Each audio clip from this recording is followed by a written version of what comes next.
میرے لورز بھی ہیں، میرے ہیٹرز بھی ہیں. یہ عزت اللہ کی طرف سے ہے. کسی کی ذلت ہے تو وہ اللہ کی طرف سے ہے. ان کے لیے ضرورت ہے کہ نوک نوک کہ ہم نے جو کچھ بھگتنا تھا، جو کچھ بیڈ ٹائم جو بھی ہم نے دیکھنا تھا وہ دیکھ چکے ہیں.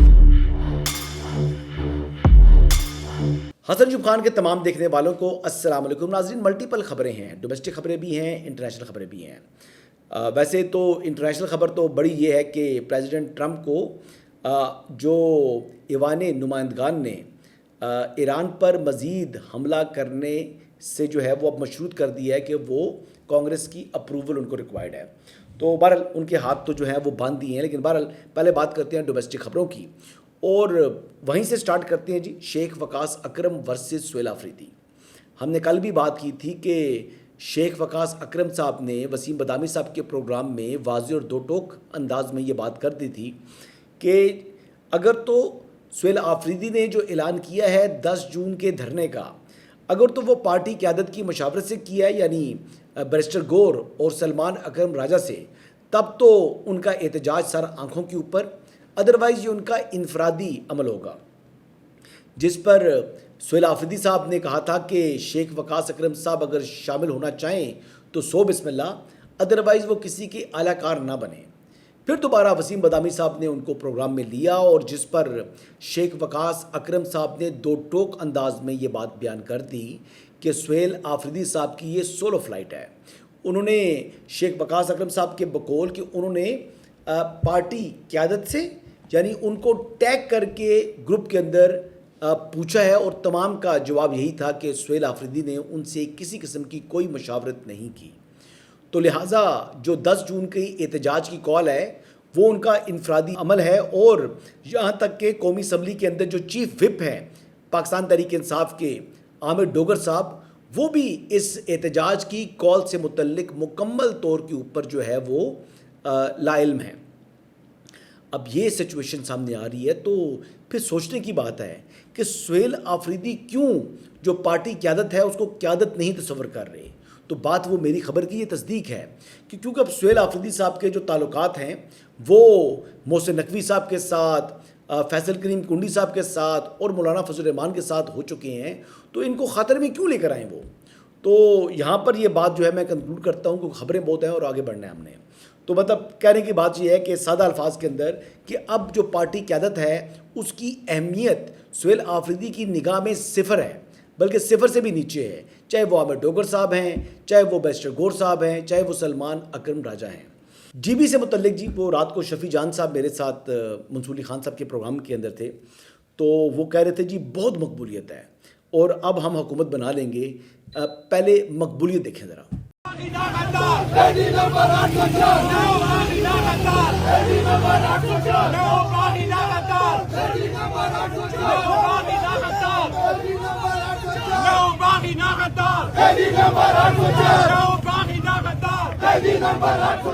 اب یہ پوزیشن جو ہے ان کی بڑی انتہائی پتلی ہے. پاکستان تحریک انصاف جو ہے وہ اس کے حمایت یافتہ امیدوار تیسری یا چوتھی پوزیشن کے اوپر آ رہے ہیں. میں انالیسس کے اوپر اپنے قائم و دائم ہوں، انشاءاللہ یہ غلط نہیں ہوگا. ویسے میں نے پریویسلی 2015 تھے 2016 تھا، اس میں گلگت بلتستان کے الیکشن میں نے کور کیے ہیں اور اچھے لوگ ہیں.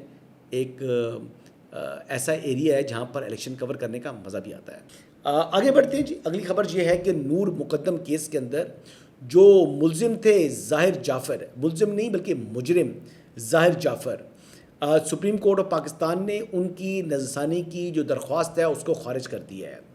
اور ہائی کورٹ اور کا جو فیصلہ تھا بنیادی طور کے اوپر، جو ایون ٹرائل کورٹ کا فیصلہ تھا کہ ان کو سزائے موت دی جائے، تو وہ سزائے موت کا فیصلہ ہائی کورٹ میں بھی برقرار رہا اور سپریم کورٹ میں بھی برقرار رہا، اور اسی فیصلے کو اپہیلڈ کر دیا ہے، یعنی ریویو بھی خارج کر دیا ہے. تو اب یہ فائنلٹی اختیار کر چکا ہے.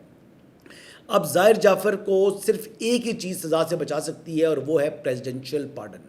اور میرا نہیں خیال کہ پریزیڈنٹ آصف علی زرداری اس مقدمے کے اندر جو مجرم ہے ظاہر جعفر اس کو کسی قسم کی رعایت دیں گے.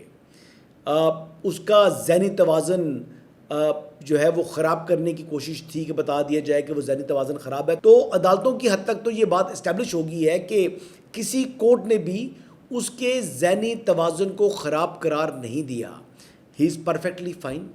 وہ بالکل ٹھیک ہے، اور اس نے بے دردی کے ساتھ، بے رحمی کے ساتھ، غیر انسانی رویے سے اس خاتون کا جو ہے وہ مرڈر کیا، اور یہ اس شخص کو نشان عبرت بننا چاہیے۔ یہ معاشرتی اصلاح کے لیے بہت ضروری ہے جب اس قسم کے کریکٹرز اس قسم کی اقدامات کرتے ہیں، جب یعنی گردن کے ساتھ جو کیا، جیسے اس کے ساتھ وہ بے رحمانہ طریقے سے یہ قتل ہے، میں الفاظ وہ ادا نہیں کرنا چاہ رہا جو اس کی پوزیشن تھی، اور جو نور مقدم کے وکیل تھے ٹرائل کے اندر، شاہ خاور صاحب، وہ میرے بہت اچھے دوست ہیں، میں نے ان سے بڑا ان ڈیٹیل اس معاملے کو ڈسکس کیا ہوا ہے۔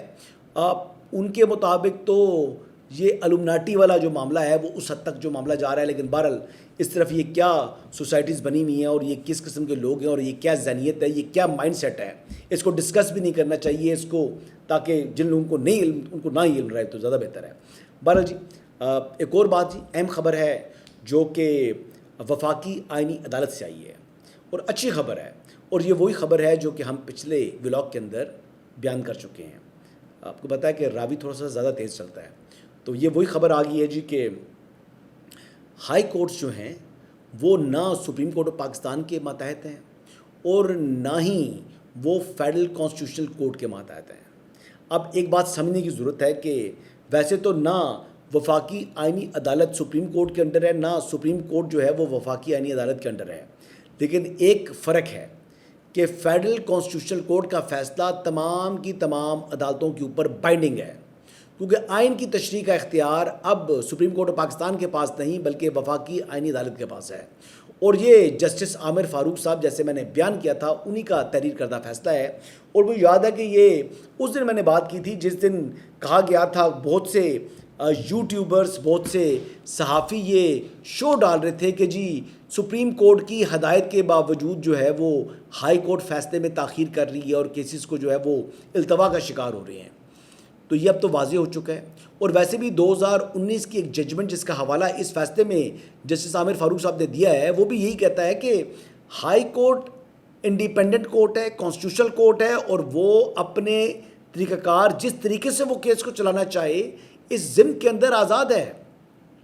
سو لہٰذا سپریم کورٹ نہ ڈائریکشن دے سکتی ہے نہ ڈکٹیٹ کر سکتی ہے، اور ہائی کورٹ کے جو ججز ہیں ان کو آئین اور قانون کے مطابق فیصلے کرنے کا اختیار ہے، اور وہ کسی دباؤ یا بیرونی یا ایکسٹرنل جو ہے کوئی ایلیمنٹ ان کے اوپر اثر انداز نہیں ہونا چاہیے۔ اور الحمدللہ جی یہ اچھی بات ہے، یہ فیصلہ خوش آئند ہے، اور یہی فیصلہ بنتا ہے آئین اور قانون کی روشنی کے اندر جو جسٹس عامر فاروق صاحب نے تحریر کیا ہے۔ آگے بڑھتے ہیں جی، اسی حوالے سے کورٹ سے متعلقہ ایک اور خبر ہے، جو جوائنٹ کشمیر ایکشن کمیٹی کا جو معاملہ ہے وہ جو کہتے ہیں کہ مہاجرین کی نشستیں نہیں ہونی چاہیے۔ میں نے کل بھی اس بات کا ذکر کیا تھا کہ بیسکلی 38 میں سے 36 ان کے مطالبات تسلیم ہو چکے ہیں، اب 2 مطالبات ان کی ہیں، ان میں سے ایک مطالبہ جو ہے وہ مہاجرین کی نشستوں کو ختم کرنے کا معاملہ ہے، اور گزشتہ روز اس کے اوپر اے پی سی ہوئی تھی، اور اے پی سی کی جانب سے یہ اعلامیہ آیا تھا جی کہ یہ معاملہ وہ اسمبلی میں لے کے جائیں گے، لیکن اب جو گورنمنٹ ہے، گورنمنٹ کی جانب سے جو ریفرنس ہے وہ سپریم کورٹ میں بھجوا دیا گیا ہے، اور اس کی اب سماعت کے لیے وہ جو ریفرنس ہے وہ کل سماعت کے لیے مقرر ہو چکا ہے، اور مہاجرین کی نشستوں کے اوپر حکومت نے رائے مانگ لی ہے سپریم کورٹ سے، جو کہ آزاد جموں کشمیر کی سپریم کورٹ ہے۔ اب اس کا جو فل کورٹ ہے وہ بیٹھے گا اور اپنی رائے دے گا۔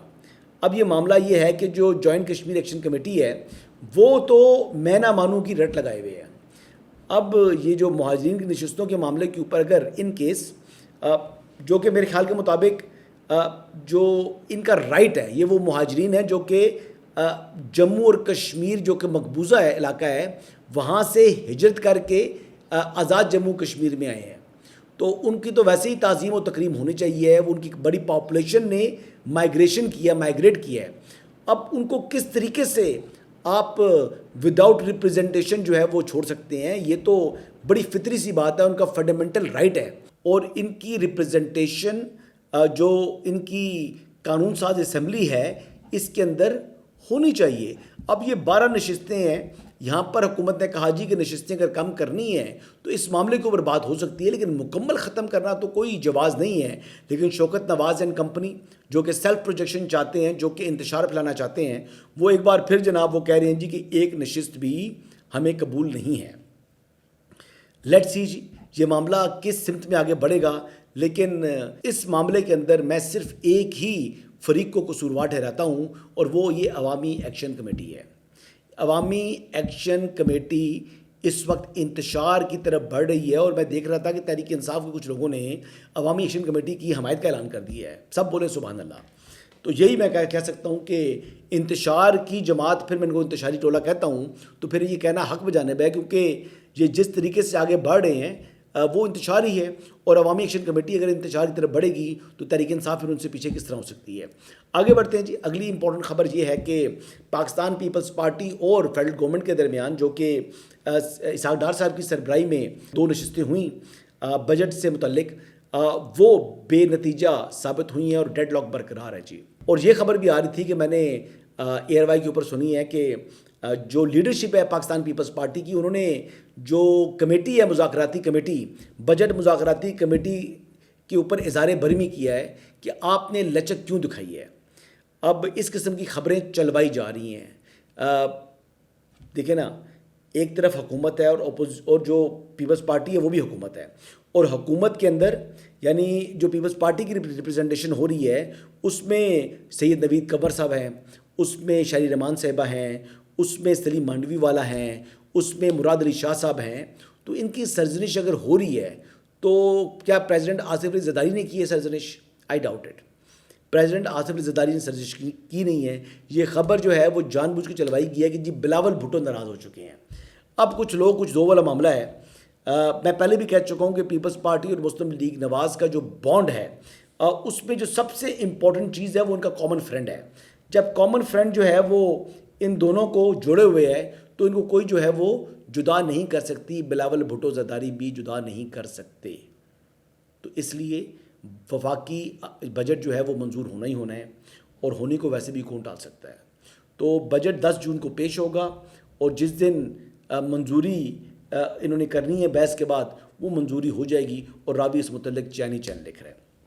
آگے انٹرنیشنل خبروں پر بات کر لیتے ہیں جی. ایک تو پریزیڈنٹ ٹرمپ جو ہیں ان کی مشکلات میں اضافہ ہو چکا ہے.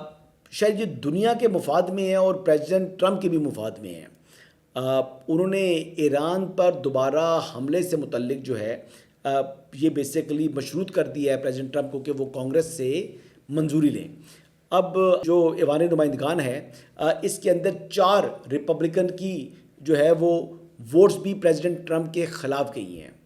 تو ڈیموکریٹس کو ایک قسم کی یہ کامیابی ملی ہے, اور یہ ایک شکست ہے پریزیڈنٹ ٹرمپ کی, لیکن یہ دنیا کی اس میں جو ہے وہ جیت ہے, کیونکہ ایران اور امریکہ کے درمیان جو جنگ ہے اگر یہ دوبارہ چھڑی تو دنیا مزید تباہی کا شکار ہو سکتی ہے, بالخصوص جو GCC ممالک ہیں.